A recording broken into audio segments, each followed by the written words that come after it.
마가복음 10장 46절로 52절 마지막 절까지 함께 교독하겠습니다. 제가 먼저 46절 봉독합니다.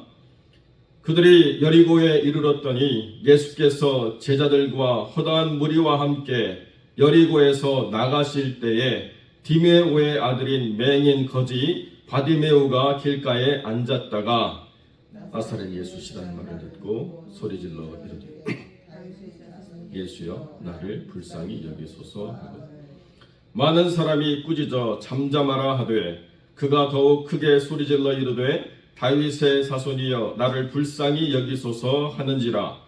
예수께서 머물러 서서 그를 부르라 하시니 그들이 그 맹인을 부르며 이르되 안심하고 일어나라 그가 너를 부르신다 하며 맹인이 겉옷을 내버리고 뛰어 일어나 예수께 나아오거늘 예수께서 말씀하여 이르시되 내게 무엇을 하여 주기를 원하느냐.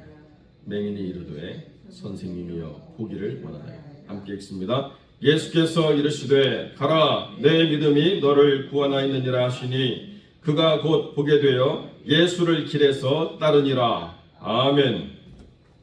본문의 말씀을 가지고 내게 무엇을 하여 주기를 원하느냐라는 제목으로 이 말씀을 함께 나누겠습니다.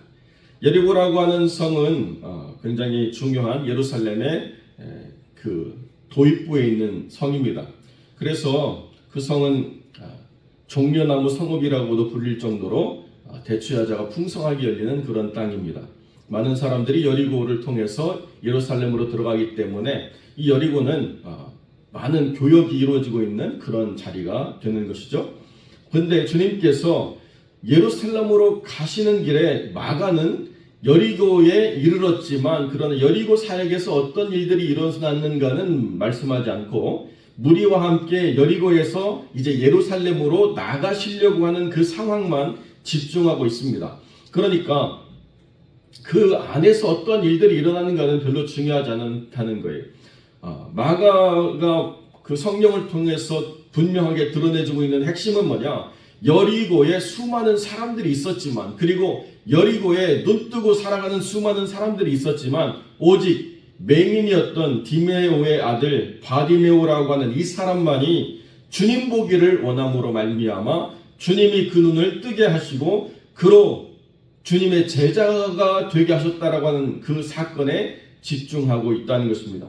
요한복음 9장에 보면 주님이 소경된 자를 낫게 하시는 그런 사역들을 보는데요. 제자들은 이 사람이 누구의 죄로 눈이 멀었습니까? 이렇게 질문하는데 그건 의미가 없다는 거예요.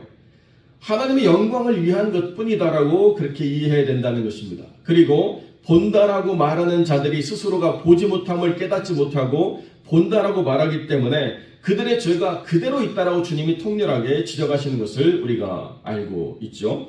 그러니까 지금 바디메오가 소경이었지만 나았다라고 하는 게 중요한 게 아니고 여리고의 수많은 사람들이 눈을 뜨고 살아가면서 자기는 본다라고 말하지만은 그러나 그 안에서 주님이 얻을 수 있었던 유일한 제자는 보지 못하기 때문에 주 앞에 나와서 보기를 간구했던 이 맹인, 거지, 바디메오밖에는 없었다라고 지금 이야기하고 있다는 것입니다. 누구를 만나느냐가 중요하죠. 그런데 누구를 만나느냐에 무엇을 원하느냐가 정해지지 않으면 누구를 만나느냐는 별로 큰 의미가 없는 것입니다. 여러분, 이 세상에서 가장 돈 많은 사람 중에 한 사람인 워렌 버핏이라고 하는 할아버지가 있는데요. 그 할아버지가 2000년부터 2022년까지 자선 사업의 일종으로 자기와 점심 한 끼를 할 수 있는 기회를 주겠다라고 그렇게 올렸습니다. 여러분, 워렌 버핏과 점심 한 끼 먹으려면 얼마 정도 준비해야 될까요? 2022년에 마지막으로 그 일을 했는데 그때 마지막에 당첨된 사람이 1,900만 달러를 냈습니다.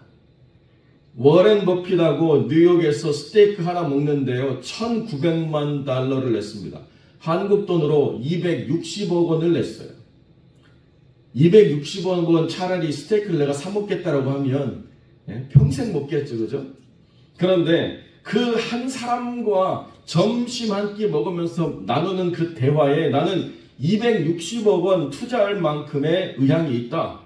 그 정도로 나는 가치 있다라고 생각한다. 이렇게 해서 했다는 것입니다. 그런데 사람들한테 워런 버핏이 조건을 걸었어요. 내가 어디다가 돈을 투자해서 돈을 버는가는 묻지 마라. 그것은 알려주지 않겠다. 다만 내가 어떤 생각을 가지고 투자하는지, 그리고 내가 어떻게 삶을 바라보는지에 대한 그 철학을 한두 시간 정도 우리 서로 대화할 수 있다. 이렇게 이야기했다는 것입니다. 그래도 그 워렌 버핏이라고 하는 한 사람을 만나기 위해서 치열한 경쟁이 벌어졌고, 이제 더 이상 안 한다. 올해가 마지막이다. 그러니까요.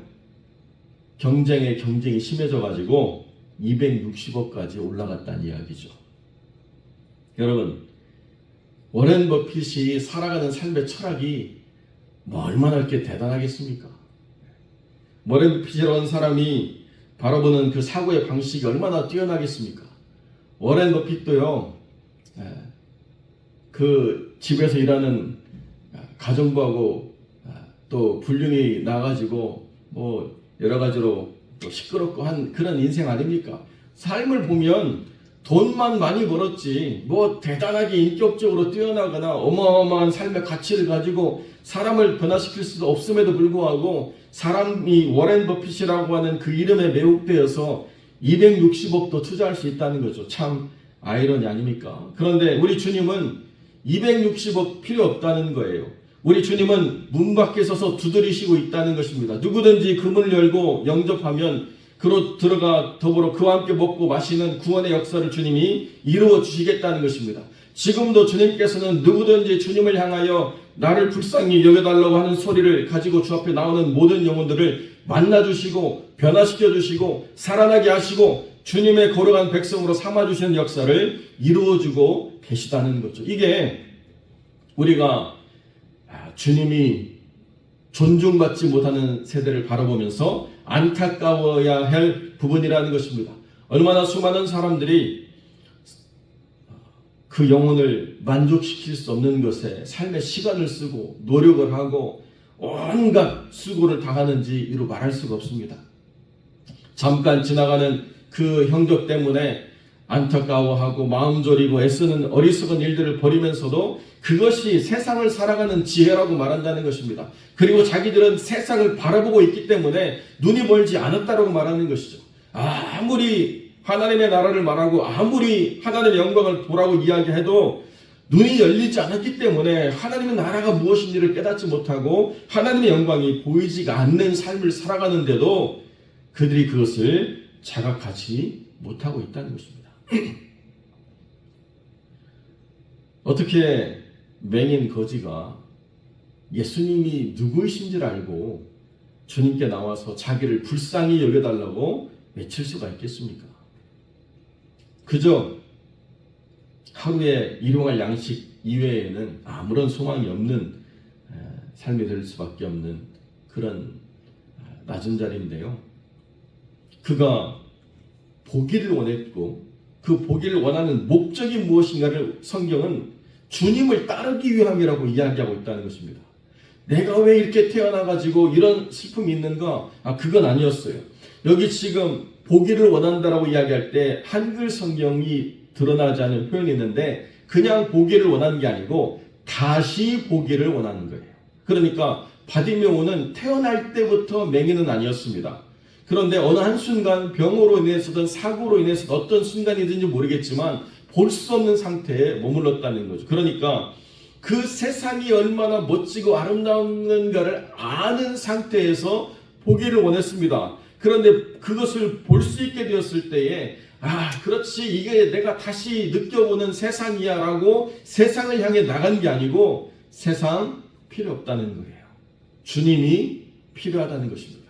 내가 그 세상 다시 보려고 보기를 원하는 게 아니라는 거예요. 주님 따르려고 보기를 원했다라고 성경은 이렇게 이야기하고 있습니다. 예수를 어느 다른 곳에서 따르는 게 아니고 그 십자가를 지러 올라가시는 예루살렘으로 향한 그 길 선상에서 주님을 따르는 제자가 되었다라고 성경은 우리에게 이야기해 주고 있는 것이죠. 주님이 많은 사람들의 영광을 받으면서 주님이 많은 사람들의 높임을 받으면서 그렇게 이 땅에서 무언가를 이루려고 하시는 것으로 그 제자들은 착각했지만 바디메오는 그런 거 모릅니다. 그러나 주님이 가시는 길을 따라가는 제자가 되었다라고 성경은 우리에게 분명히 이야기해 주고 있다는 거죠. 그러니까요, 무엇을 하여 주기를 원하느냐의 핵심이 바디메오에게 있어서는 명확했다는 거예요. 다시 보고 내가 먹고 싶은 거, 내가 가고 싶은 거, 내가 원하는 거, 내 마음대로 얻을 수 있게 나를 다시 원상태로 돌려주십시오가 아니고 내가 보기를 원한다라고 하는 그 분명한 가치가 뭐냐? 나도 주님을 따를 수 있도록, 나도 주님의 제자가 될 수 있도록, 주님 보고 갈 수 있도록 고쳐주십시오. 그때 주님이 내 믿음이 너를 구원하였다라고 선언하셨다는 것입니다. 제자들은 주님이 가시는 길을 보지 못한 채 여전히 주님과 좌편 우편에서 높아지기를 기대하는데요, 바디메오는 높아지기를 기대하지 않았습니다. 불쌍히 여겨주시기를 기대했다는 거죠. 그리고 주님이 나로 말미암아 다시 보게 해 주실 때에는 이제 세상 바라보지 않겠습니다. 주님 따라가겠습니다. 주님의 영광을 위하여 나도 한평생 주님의 제자로서 주님이 가시는 그 길을 나도 가겠습니다라고 선언하는 믿음의 선택을 하였다라고 마가는 이렇게 이야기해 주고 있습니다. 그래서 마가복음을 이야기할 때 가장 중요한 게 뭐냐? 그 길을 따르느냐, 이게 그 길을 따르느냐, 여러 표현으로 그렇게 표현되어지고 있다는 것입니다. 그러니까 주님이 나아가시는 길을 제대로 이해한 사람들이 한 명도 없었습니다. 예수님의 제자들도, 수제자라고 하는 베드로도, 누구도 주님이 가시는 길이 무엇인가를 온전히 이해하고 간 영혼은 한 명도 없습니다. 그러나 중요한 게 뭐냐면 내가 알고 가든 모르고 가든 주님이 가시는 길을 내가 따라가고자 한다고 한다면 하나님께서는 우리를 그 온전한 믿음의 자리로 이끄시고 하나님의 뜻이 무엇인가를 깨닫게 하시고 하나님의 영광이 걸어간 도구로 삼아 주신다는 것입니다. 그들이 하나님의 뜻을 언제 깨달았습니까? 오순절 성령이 임함으로 말미암아 주님의 죽으심과 부활의 의미가 무엇인가를 그때 이해했습니다. 주님이 다시 살아나셔도 제자들은 또 갈릴리로 도망가가지고 고기 잡고 삶을 살아가는 보지 못하는 모습이 여전히 있었다는 것입니다. 그런데 주님이 성령께서 너희를 인도하실 때 그때 깨닫게 될 것이라고, 그때 하나님의 참된 증인이 될 것이라고 말씀하시고 내가 간 이후에 어디에 가지 말고 마가의 다락방에서 함께 모여서 기도하라고 주님 말씀하셨지 않습니까? 그때 성령이 그들에게 임함으로 그들이 하나님의 뜻을 깨닫게 되고 그 이후로는 다시 뒤돌아가지 않았다는 거예요. 다시 세상으로 가서 자기의 삶의 자리를 찾지 않았다는 것입니다. 이제 이후로는 예수의 증인이 되겠노라고 그들이 결단한 것입니다. 그래서 그들이 모여서 기도할 때에 옥에 갇혔다가 풀려나고 난 다음에 뭐라고 기도합니까? 담대히 말씀을 전하게 하시고 손을 내밀어 병을 낫게 하시고 표적과 기사가 걸어간 종 예수 그리스도의 이름으로 이루어지게 하옵소서라고 자기의 사명을 깨달았습니다. 그럴 때 땅이 다 진동했다라고 성경이 말씀하고 있다는 거죠. 사명 깨닫고 예수 안에서 하나님의 뜻을 보게 되면 하나님의 역사가 이루어진다라고 성경은 우리에게 말씀해 주고 있습니다. 여기 지금 바디메오가 얼마나 대단한 사람이냐? 아니, 그 중요하지 않아요. 그냥 주님을 보고 주님을 따르면, 그러면 나머지 것들은 주님이 책임져 주신다는 것입니다. 그런데 나를 보면요, 우리는 계속 좌로든 우로든 치우쳐 살게 돼 있다는 것입니다. 무언가를 막 잘하고 있으면 마치 자기 힘으로 되어지는 것처럼 스스로 착각해가지고 낮아지지 않게 되고, 또 그런 것이 잘 이루어지지 않고 계속 무언가 힘들어지면 또 그냥 초라하게 아무것도 행할 수 없는 자기 자신을 보면서 위축되고 주눅들고 그렇게 살아가는 삶이 마치 자기의 원래인 것처럼 착각하는 삶을 살아간다는 것입니다. 바디메오는요, 네가 주님을 따라갈 자격이 있냐? 그런 거 관여하지 않았습니다. 잠잠하라고 이야기해도 다 필요 없다. 나는 주님 만나고 주님 보고 주님 따르겠노라고 하는 그 선언 때문에 그 거지에게 있어서 가장 중요한 소유물, 겉옷을 버려버렸다는 거예요. 그거 버려버리면요, 그날 밤에 제대로 잠도 자지 못하는 그런 가장 소중한 소유물을 과감하게 벗어버리고 더듬거리면서 가는 게 아니고요, 보이지도 않는데 주님을 향해서 뛰어갔다는 것입니다. 이런 삶의 결단과 각오가 있기 때문에 주님께서는 그 믿음을 보시고 그를 주님의 제자로 받아들이셔서 하나님의 나라의 거룩한 일꾼으로 사용해 주셨다는 것이죠. 그러니까 우리는 우리가 무엇을 할 수 있는가에 매여 사는 삶이 되어서는 안 된다는 것입니다. 주님을 바라보고 주님을 따르기로 작정하면 나머지의 것들은 주님이 이끄시는 대로 주님 뜻 안에서 사용되어질 뿐이다라고 말할 수 있다는 거죠. 이게 하나님이 우리를 쓰시는 방법이라는 것입니다.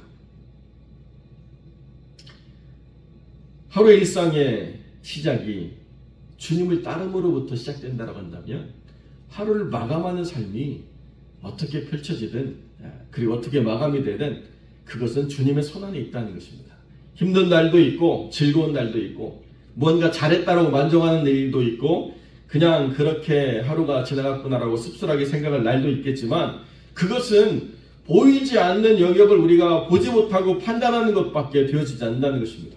주님과 함께 시작한 하루는 주님이 쓰시는 날이기 때문에 어떻게 쓰시느냐는 주님의 은혜 가운데 있다는 것입니다. 우리의 감정, 우리의 생각은 그 다음에 주님이 모든 것을 이루실 때 비로소 의미가 있다는 것이죠. 사랑하는 성도 여러분, 주님을 바라봐야 됩니다. 믿음의 주요 온전케 하시는 예수 그리스도만을 바라봐야 됩니다. 그리고 난 다음에 우리가 무엇을 할 수 있느냐는 별로 중요하지 않아요. 주님을 따르겠나라고 작정하는 그 순간 주님이 그 뜻대로 쓰신다는 것입니다. 물론 준비가 안 됐습니다, 하나님. 그래도 하나님 손 안에 있습니다. 아무것도 모릅니다. 그래도 하나님 쓰신다고 하면 하나님이 쓰시는 거예요. 뭐 얼마나 대단한 사람들이 사용되고 뭐 얼마나 대단한 능력 있는 사람들이 하나님의 영광을 드러내느냐? 그렇지 않습니다.